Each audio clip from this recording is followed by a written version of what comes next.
even just like picking up a building is slow when you don't have a pick, but I didn't want to build a pickaxe because I want to avoid constructing anything at all where at all possible. I have the Caesar bust 18-hour 3D print going on right now. What? Oh my gosh. All right, so I'm just gonna go and put down this and that. So that's our burner drill and our stone furnace. We're just gonna get it to smelt some more steel for us. So what we need, so that we don't build things by hand, we need to build things through our assemblers over here. So first priority will be to get assembling machine number 1 so we can use it to build things. The thing is, the assembling machine number 1 can only build things that require up to 2 ingredients. We're still going to be heavily restricted in what we can build until we get automation 2, which is really going to be the priority. Oh, I meant to tell you, we're also playing on the rail world setting. So, resource packs are going to be very far apart, so we will have to use some trains for that. Is my favorite setting. Also, we're not playing on peaceful mode, but on rail world, the alien bases don't sort of expand and respawn. I mean, each individual base gets a little tougher as time goes on, but they don't make more bases because you just have too much territory to be able to defend from that kind of crap. So what we really have to do is get to assembling machines 2, which has the ability to craft things that require up to 4 ingredients. At that point, we'll basically be set to create everything. Because even if we wanted more burner drills, it takes 3 ingredients, so we can't build those until we get here. And as it turns out, electric mining drills also take 3 ingredients, so we'll only ever have the 1 burner drill we ever started with. But that is our goal, is to get over here. So we need to get some research. We need to get some research going, which means red science packs. So in particular, for the first automation tier over here, we need 10 science packs, and we have no choice but to build those by hand. Right? We have no other option. So over here, I'm going to go ahead and note that building a science pack also requires us to make iron gear wheels. So building these 10 science packs will actually take up 20 of our 111 cap for producing things, which is crazy. So I'm just going to go and right-click this twice to queue up 10 red science packs. Now, the red science packs, obviously, will have to go... Whiskey and chocolate! It's whiskey and chocolate from Elf! Hey, Elf! Thank you very much! Cheers, and thank you! Elf, of course. Well, I don't know if this elf is the elf I'm thinking of, but probably. Great support of the channel, also a great streamer themselves. So, the science needs to go into a science lab, so we're going to need one. And again, look at this. We're going to need to build iron gears, electronic circuits. Electronic circuits also require that we build copper wire. We're going to need transport belts, which needs more iron gear wheels. So queuing up 1 lab by itself is again going to dramatically increase our count. Now, the lab needs power to run. So we're also going to need a source of power, which means we need at least a steam engine. The steam engine is also going to need a boiler, but I'm not going to queue up the boiler right now. Well, I guess I can right in a sec here. The boiler needs a stone furnace, so I'm actually going to use this stone furnace. Let me go ahead and just pick this stuff up. We'll dismantle it and rebuild it later. Okay. I'm going to pick up this stone furnace, so it's one less thing we have to build by hand. Like that. So to build a boiler, because the boiler is needed for the steam engine, we also need 1 offshore pump to get water into this whole thing. And then finally, we need 1 electric pole to be able to connect from the steam engine to our research lab. So it's actually going to give us 2 poles because it does 2. I don't know if that counts as 1 construction job or 2, but that's everything queued up that we're going to need to get started. And you can look over here, look at our count. Look at it go up. We've constructed 90 things out of 111 just to barely get started. So let's get a little tiny bit of power going on here. You know what I'm going to do? I'm going to stick it, because this is going to be a really temporary setup that's going to get moved later. I'm going to make it a little bit more explicit by sticking it in there. I guess it doesn't really matter. Do I want it this way or this way? I guess, oh, we can't fit it in here. Never mind. Slow deconstruction. All right, I'll just put it in here. We're still going to end up moving things. But that's okay. So then we're going to need the boiler, which goes like that, followed by the steam engine, which goes like this. We're going to fill the boiler with coal. And then what we need is we need at least 1 power cable to be here. And then we can put the lab right there. And then we can fill the lab with red things. And why are you blinking about power?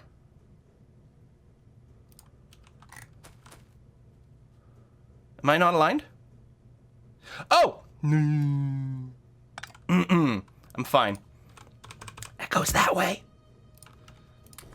There we go. Excellent. Woo!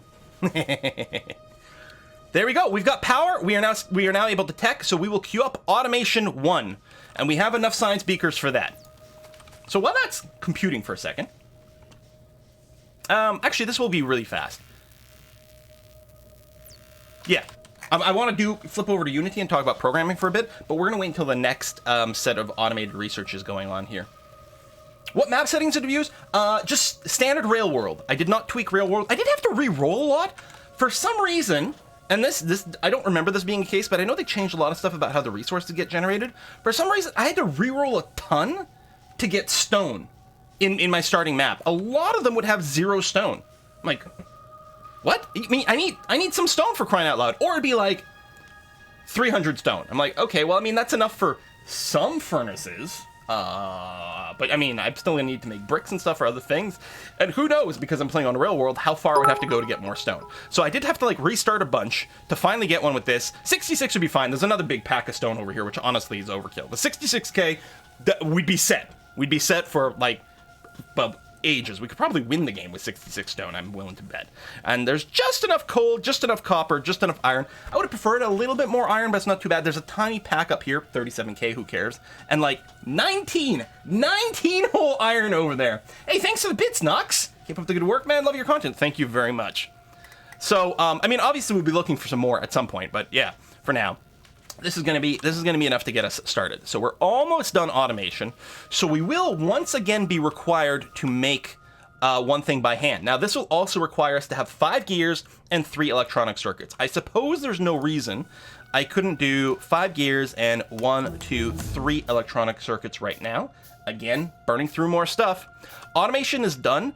And while there's a few things you would normally do, like a lot of times I'd be getting logistics first and everything like that, we really have to be beelining towards automation too. So I'm going to queue up electronics next over here. Okay, so I've got that, which means I should be able to do this. Now, when I mouse over here, I'm going to verify that nothing in this list is yellow. If something was yellow, like right over here, it would mean it would try to construct that first. Here we've got all the ingredients. We're all established. We haven't forgotten anything. I'll do the assembling machine here. Boom. We are now sitting at 104 of 111. We will also have to do at least one building job to build our first assembling machine 2, because we can't build that in assembling machine 1. That'll bring us to 105. If I recall correctly, the oil refinery needs like 5 ingredients or something, so you can't make it in an assembling machine 3 or 2. So I'd have to build at least one of those by hand as well. Then after that, I think we're technically good. So you've got a bit of a margin of error for accidentally building something, but I'd rather not. So I'm going to go ahead and put down this assembly machine here in the power. And the first thing I'm going to do is I'm going to rebuild my stone furnaces over here. I'm going to get a bunch of these. Well, I don't actually need a bunch of these because I can only have one drill right now. So having multiple furnaces doesn't really matter, but we're going to use them at some point, so it's okay. So we're going to do that. And the next thing I'm going to do is I'm going to start getting some basic ingredients like copper plates. I don't think you use copper plates for anything. So... at least not for a long time. So we can basically safely turn all the copper plates into wire, and we'll just get that going.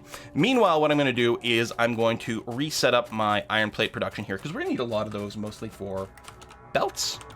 Belts is going to be one of the biggest iron sinks early on, I think. So yeah, we're going to do that. And one thing I discovered that doesn't really apply over here. Oops, yeah, no, fuel. But it's going to be really handy for this. I didn't realize you could control-click an empty space in your inventory to transfer all the ingredients required for something. It's kind of handy. Oh, you're right. You use copper plates for the early science. You're absolutely right. So, I mean, we definitely don't have to can't burn through all of it, but this is going to be okay for now. So yeah, I didn't realize if you control-clicked an empty space over here, it would just load everything you need up. Huh. Yeah, that's right. You need raw copper plates for green science, or red science. It's okay. We'll bind some more soon. So we're just getting a few things set up here just to make our life a little bit easier. Can't get an inserter, unfortunately, which is kind of the poop. Get some of that. All right, and we're going to do a bunch of gears because we will need the gears and the copper plates for this science. And so I actually need...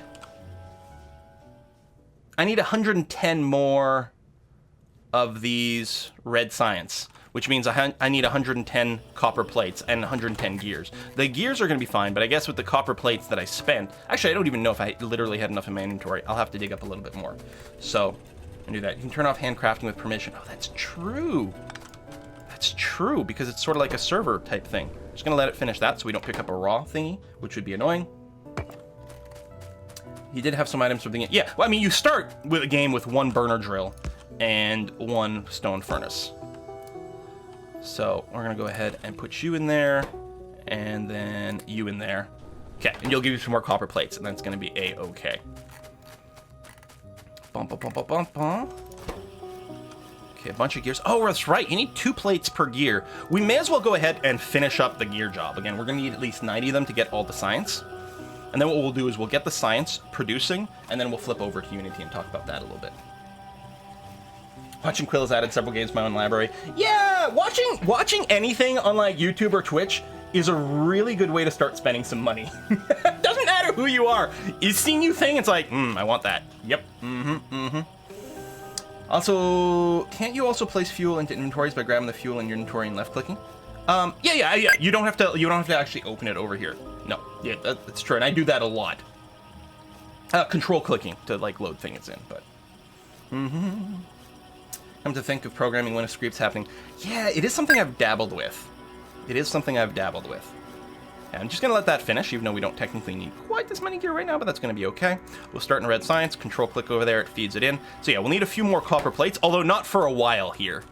And because I've got the long reach, we can avoid a lot of walking, which for the sake of the video is gonna like be quite good. Okay, there we go. We have enough that we can produce all the red science that we need to get started on the next thing. We'll have to wait for a bunch of it to get done, but that's all right. So let's wait, let that work for a while. You've got plenty of fuel. Oh, you took my wood! It's whiskey and chocolate! That is the one thing, if you control click an empty space, it will... For the fuel, it'll take the wood first, because I think it comes first in your inventory. Hey, Miss Spell, thank you very much! When are you gonna build a computer in this game? Maybe it should run Unity. Wow! Absurd, I know. Like a lack of whiskey or chocolate, here's to that fun. Well, thank you very much for your contribution to whiskey and chocolate fun. It would be a really interesting idea to, play with some of the logistics stuff in here to set up some types of, like, simple logic gates or things. Do one of those things people set up for, like, where things count automatically or have some sort of, like, digital clock or some damn thing like that would be very cool. Okay. We don't have a shortage of wood on this map at all. Actually, one of the things that might be tempting is to go and create a pickaxe early on, but no. We'll get it to go work on the science, and that's going to be okay. Yes, I'm working on the Lazy Bastard achievement for this one here. Again, technically I've done it before in the past, but every time is a little different. Actually, a guy who rendered a cube with Factorio logic. Wow. Like, so they set up like an LED, like with lights, and had a cube animate in there. That would be so sick. So sick. All right, let's talk about Unity for a bit while that is sciencing in the background. So Unity 2018.2 has just been released. It's got a bunch of new goodies. Now, depending on what you're doing, some of it is like super high-end render stuff that is like, as a little indie game developer, I'm not sure that I understand what's going on there or might use it. But one of the exciting things, first of all, is there is officially built-in support now for hex tile maps, which is super amazing and super exciting for, I think, a lot of people here. Who dat? Hey, yee-hoo-ya! Thank you very much. That's hard to say. Yee-hoo-ya! Long-time watcher, but made my account 4 years ago so I could chat. Thanks for the countless hours of good time. Whiskey and chocolate all around! Hey! Thank you very much. Also, I like Degenerate's note. Did you hear a country that doesn't exist won bronze in World Cup? Yeah, I watched it. 2-0 win over England. Good on Belgium for that. So, yes, 2018.2 came out, and then added a bunch of new stuff in there. And it does have an updated preview of the ECS, the Entity Component System, which a lot of people have been asking me a lot of questions about, and I've been asking a lot of questions about because it's an interesting new system. Now, the Entity Component System is still in preview mode. So if you want to get started with it, and we'll talk about a little bit of what it is, although I did do a video for it already as an intro video, and there's going to be more videos in that vein. If you want to get started with it, you've got to make sure that your Unity is set up to render with the latest version of sort of the C# library. You're going to start a new project, then you're going to go to Edit over here. You're going to go to Project Settings and Player. Whiskey and chocolate! Whiskey and chocolate? Dr. Dave! Hey, just put the doctor over. Thank you very much. You've given me many hours of enjoyment. Have some whiskey and chocolate on me. Well, thank you very much, Dr. Dave. Hey. Yeah, that's awesome. Yes, so you're going to go and open the player settings, and under the other settings category over here, there's an option for scripting runtime version. And the default is to be on the .NET 3.5 equivalent. You got to switch it over to the .NET 4.x equivalent. When you do so, it will restart Unity, but that will give you access to a little extra code stuff. And then the other thing is you need to add a new package. Eden Stargazer, hey, thanks for the bits! Thank you. One thing, this is something I haven't really messed with, because when I started playing around with Unity, there wasn't really the package manager per se, that, like this way, which is, it's kind of nice to have here. So under the window menu and package manager, you're going to have to add the entities package. Now, it shows up in the list here because this is currently in the project for me. You will have to go to all over here, and then you'll find entities, and then you can hit the button, it'll say install or update or something like that. So I've already got it in there, and it's in there. But you can see, like, version 0.0.12, the Unity people are definitely saying, this is not final. Many things subject to change. And again, I'm actually getting still, like, warnings. I haven't written any code, really. You get warnings in the code from the built-in library itself, just like their example, it's their code generator or something that's got like obsolete fields. So it's clearly very much still a work in progress. Anyway, once you added that in there, you might actually get some true errors as opposed to warnings. Just close Unity and reopen it and it should go away. But at that point, you are ready to get started to write some ECS code in here, which is nice because I think originally when it was still in super duper preview mode, you had to like, did you have to like manually edit the manifest file or something? Oh, it's really annoying. Let me flip back over into Factorio here and just make sure that, there we go, we're just going to transfer over the red science paths so that science continues to happen. Okay. Code-wise, so again, it's not in the right headspace to go into full problem-solving mode to write code. I mean, it's funny that we're playing Factorio because it is a problem-solving game, but I don't know, I'm in a different vibe. It's going to be okay. So we're not going to do an extended programming run here, but to get started with the entity component system, the whole idea with it, I've talked about it. If you watch my previous video, hey, Miss Bell, thanks for the whiskey and chocolate. P.S. They have released 11 patches for the only version that matters. I'm not sure if you're talking about Factorio or Unity here. I'm sorry. I'm sorry.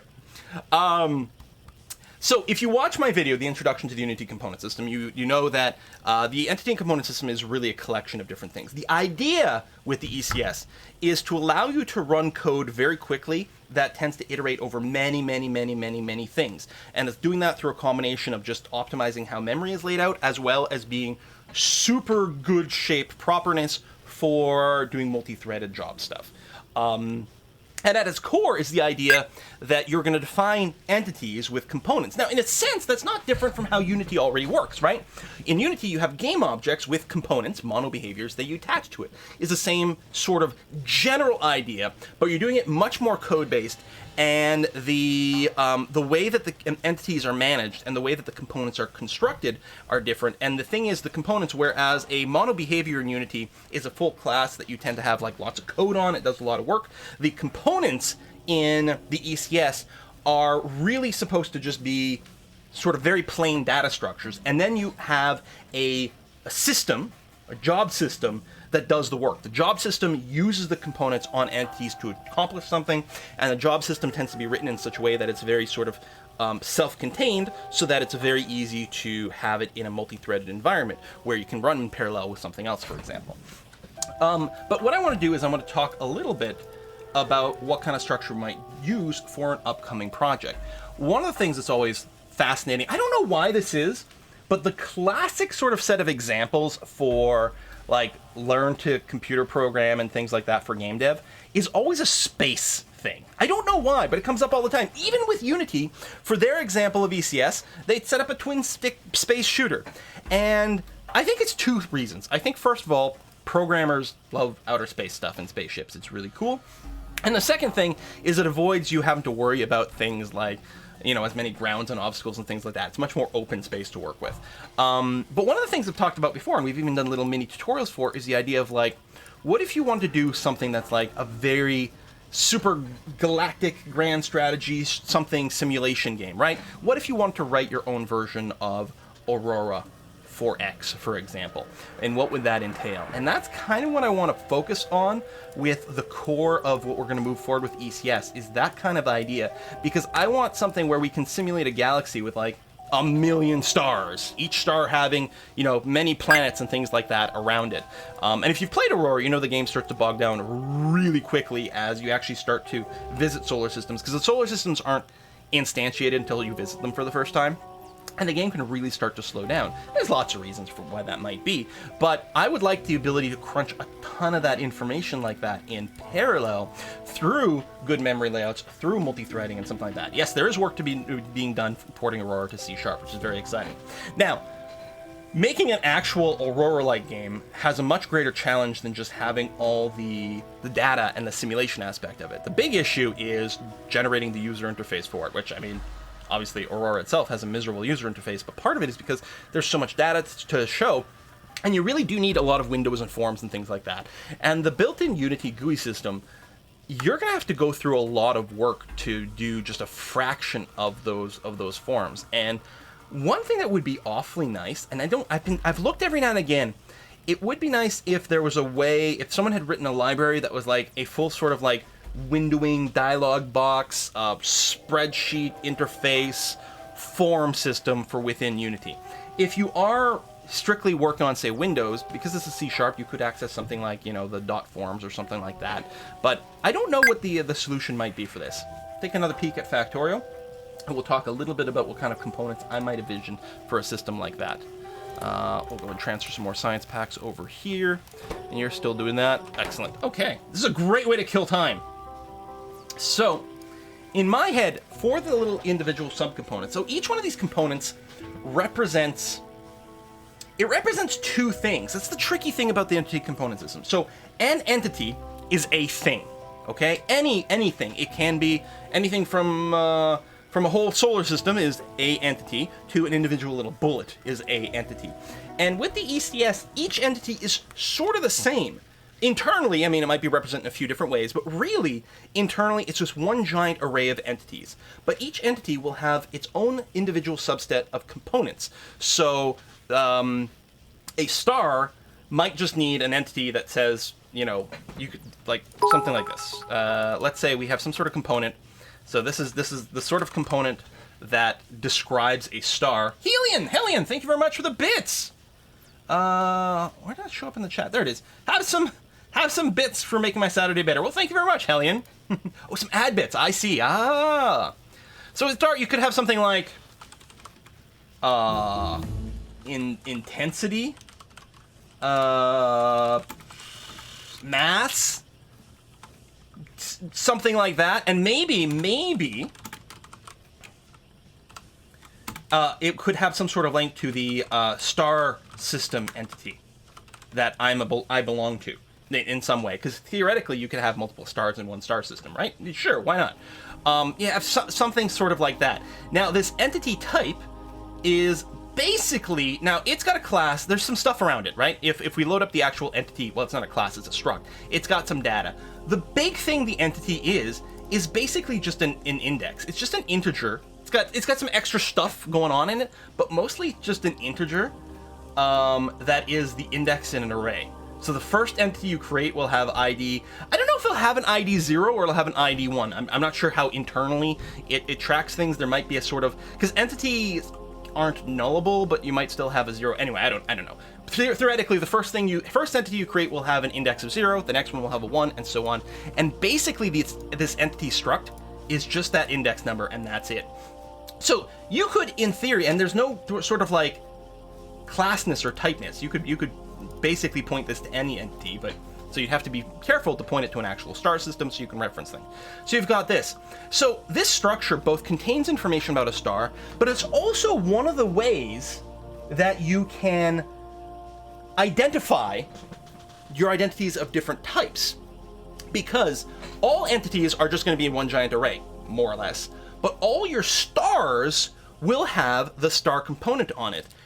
And the entity component system in Unity has all sorts of various ways and support to sort of automate the indexing and the tracking of all stars. It's very easy for you to ask Unity for, hey, return me a list of all the stars and it'll basically just return you an array of entities, basically an array of integers that are the indexes of every single star. It doesn't return to you the stars themselves, although there's ways to ask for that as well, but you can have it basically tell you the list of all the entities that are stars, and very, very quickly. And so one of the things you'll see is very interesting. You will sometimes see a structure of some kind. Let's say a comet. There's nothing special about a comet. It's exactly the same as anything else that's orbital, right? So you have, let's say we have some sort of class that's an orbital, and it's got information about like the orbital period, the distance. What do you call it? Because there's the major and minor chord. I don't remember what it's called. I mean, sort of. There's like the distance that it orbits, but you really want two numbers. I can't remember what they are. I'm sure someone in the chat will be able to do that, right? So anything that orbits something else is an orbital. Some stars might be orbitals because you might have a small star orbiting another one. Or you might have two stars in a binary system orbiting just an invisible point sort of between them because of the way the gravity works out. So a comet, it's major and minor axis, yeah. To a certain extent, it's the apoapsis and periapsis, but the axis, I think, implies a little bit more, and then you've got the sort of angle of... Anyway. Whatever. We'll figure out the orbital mechanics later on. So, a comet, what is a comet?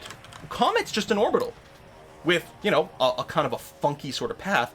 You could have a structure that's literally got nothing in it, and its purpose is simply to tag an entity as having a certain type or a keyword. And then it's easy for you to just query all comets. Boom.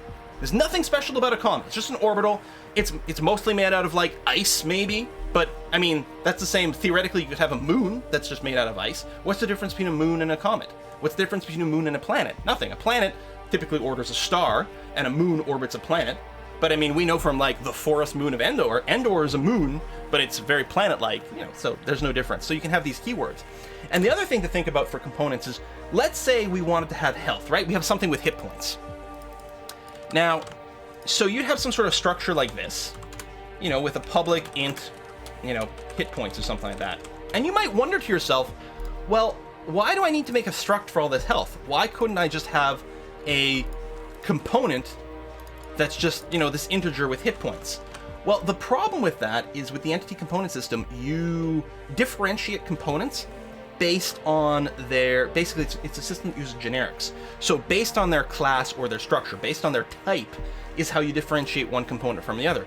So in a sense, you could have a component for your hit points, but as far as the entity component system would see that, is it would just see this as type int, which means you couldn't have another int that was like armor or something like that, because the ECS would just see this as, well, this is an int and this is an int, that's exactly the same component. So you have to wrap it in some sort of struct, which is what you use to differentiate these different sort of subcomponents.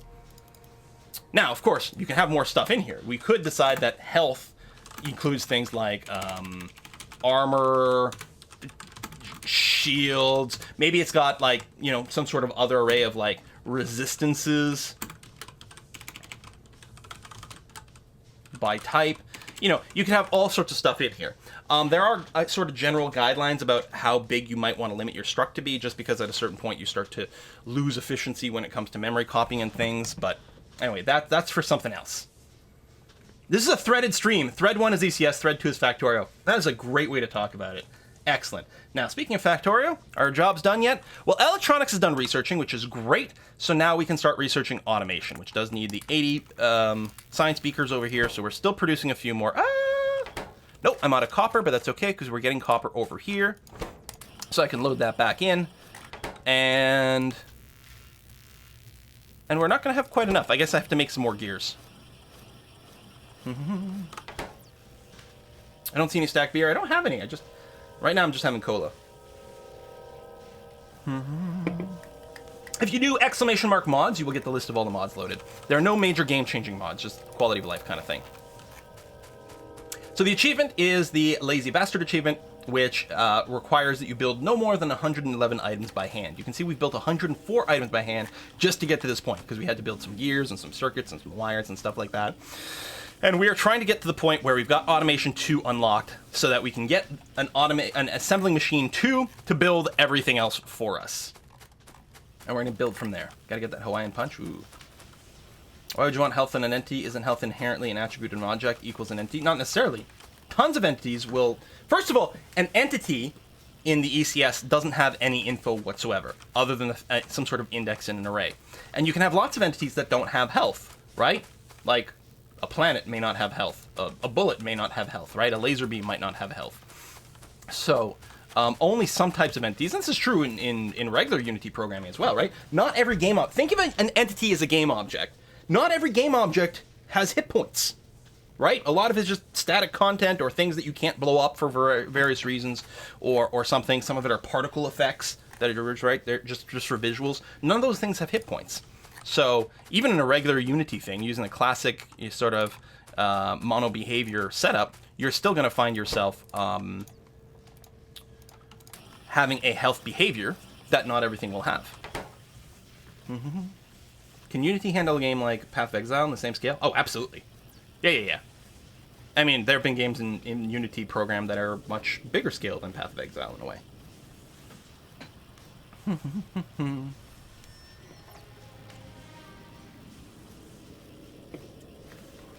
It's something that a beginner should get used to using right away. No, it's ACS is a very specialized thing that it only comes up if you're trying to simulate a lot of things at once in a very optimized way. There's an argument that even if you don't have a lot of things, you might consider using it for certain types of mobile games, and you can mesh the two together, but if you're a beginner, I would absolutely not worry about ECS. Yeah, City Skylines made in Unity, and let me tell you, City Skylines is a game that 100% would have benefited from the ECS system, and in fact, I suspect that behind the scenes, a lot of how it works is effectively in certain ways the same as the ECS system, right? As long as you wrote your own code with a certain amount of division between data and presentation and game logic, it means you've sort of employed some of the same tools that the ECS system used, and you are perhaps set up, you are out of juice over here. You are perhaps set up for, for multitasking a lot of stuff.